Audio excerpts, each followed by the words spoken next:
আমরা এসেছি কুমিল্লা জেলার সদর দক্ষিণ উপজেলার একদম পশ্চিম সীমান্তে আদিনামুরা মাজারে। এই মাজারটি কিংবদন্তি প্রচলিত রয়েছে। প্রতিদিন এই মাজারে অনেক ভক্ত আগমন করেন। এটি পাহাড়ের উপরে এর অবস্থান। এই মাজার বিষয়ে আমরা এই মাজারের খাদেম ইমন খন্দকার সাহেবের সঙ্গে বিস্তারিত জানছি। আচ্ছা, এই মাজারটির ব্যাপারে আমরা জানি যে আসলে এখানে তো একটি বার্ষিক অনুষ্ঠান হয় প্রতি বছর মাঘ মাসে। এটা কত তারিখে হয়? মাঘ মাসে 9 তারিখ হয় বছরে, আর ফাল্গুন মাসে 21 তারিখ, দুইটা হয়। আচ্ছা, এখানে এই যে তখন ওই অনুষ্ঠানের মধ্যে যে আসলে ভক্তবৃন্দ আসে, শুধু কি বাংলাদেশ থেকে আসেন না দেশের বাইরে থেকেও আসেন? না, বাংলাদেশের সীমাবদ্ধ। হ্যাঁ, বাইরে। যখন ভারত বাংলাদেশের আসলে কাঁটাতারের বেড়া ছিল না, তখন তো ভারতের অনেক ভক্ত এমন আমরা শুনেছি কোনো এক সময় হয়তো, কিন্তু আমার জানার মতো ভারতের এগুলো আসে না, বাংলাদেশের লোকে বেশি। তো এখন এখানে সারা বাংলাদেশের বিভিন্ন প্রান্ত থেকে, বিভিন্ন জেলা থেকে, বিভিন্ন প্রান্ত থেকে আসতেছে। আমরা আরেকটা বিষয় জানি যে হযরত ওয়াইস করুনের যে আস্তানা আছে, হ্যাঁ, এখন এখানে যে শাহ কামাল, হ্যাঁ, আমরা আরেকটা বিষয় জানি যে ওই ভারেল্লা একটা মাজার আছে, এটা শাহ কামাল। এখন ওই শাহ কামাল আর এই শাহ কামালের মধ্যে কোনো যোগসূত্র বা একই জন কিনা বা এরকম বিষয় হইতে পারে, মনে করেন নাম একই নাম হইতে পারে, কারণ আমাদের দেশে তো এক নামে অনেক লোক থাকে এইরকম পৃথিবীর মধ্যে যারা আউলিয়াদের নামে মনে করেন এক নামে অনেক নাম থাকতে হয়তো, বা ওইটাও শাহ কামাল আর এটা তো হযরত শাহ কামাল রাহমাতুল্লাহ, এটা ইয়েমেন দেশ থেকে উনি, হ্যাঁ, হযরত ওয়াইস করুনির আস্তানা ও হযরত শাহ কামাল রাহমাতুল্লাহ আলাইহির দরবার শরীফ, মানে ইয়েমেন থেকে আইছে। এই যে আমাদের হযরত শাহ কামাল রাহমাতুল্লাহ, ওনারটা ওইটা আমি আসলে জানি না। ভারেল্লা যেটা ওনার কোন দেশের?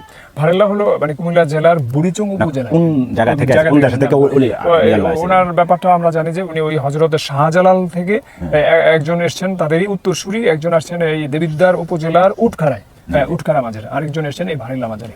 আচ্ছা, এখন এই জায়গাটির যে ধরেন আমরা এখন আসার সময় কুমিল্লা শহরের পদুয়ার বাজার হয়ে এই বিজয়পুর জেলখানা বাড়ি হয়ে আমরা এই পাশের জায়গাটা আবার বরুড়া উপজেলার একদম পূর্ব সীমান্ত। জি। তো এখান দিয়ে আসলাম। ইনশাআল্লাহ আসলে এক একটা মানুষ মনে করেন এক এক চিন্তাধারা থাকে। তো মনে করেন কিছু আগে আমার মনে করেন আব্বা, আমার জ্যাঠা, আমার দাদা যে মাজার পরিচালনা করলো, খাদেম হিসেবে নিয়োজিত ছিল। এখন মনে করেন যেমন আমি ইমন খন্দকার নিয়োজিত আছি দরবারে খাদেম হিসেবে, আরো আছে আমার স্বাস্থ্য ভাই, আরো 5-6 জন আছে। তো আসলে সবাই মন মানসিকতা যদি ইনশাআল্লাহ ভালো হয়, আরো সামনে 2-4-5 বছরের ভিতরে ইনশাআল্লাহ আরো অনেক উন্নত হবে আশা করি। এখন যে মাজারটা দেখছেন রিপেয়ারিং চলতেছে, মানে নতুন চলতেছে, এটা খুবই মনে করেন ব্যয়বহুল টাকা খরচ হয়েছে। এই যেটা দেখতেছে, হ্যাঁ, ব্যয়বহুল। সবগুলা পাথরের কাজ, মানে ইটের কোনো কাজ নাই, সব পাথরের। তো ইনশাল্লাহ 2-4-5 বছরের ভিতরে ইনশাল্লাহ দেখেন না, আরো আমরা সবাই মন মানসিকতা যদি ইনশাল্লাহ ভালো থাকে, আল্লাহ হাদায়াত করে সবাই দোয়া করতেছে। আমরা চাইতেছি মনে করেন মানুষের সুবিধার্থে, ভক্তরা সুবিধার্থে যতটুকু পারি মনে করেন, কারণ আমরা দরবারের খাদেম হিসেবে আমার দরবারের মধ্যে যে মানুষগুলো আসবো, ভক্তরা আসবো, বলি দরবারে যে ভক্তগুলো তাদের সম্মান করা, তাদের মনে করেন তাদের সাথে মনে করেন ভালো ব্যবহার করা, তাদের একটি সেবা দেওয়া, যতটুকু যেভাবে পারো আমি আমার তরফ থেকে আমি আপ্রাণ চেষ্টা করি।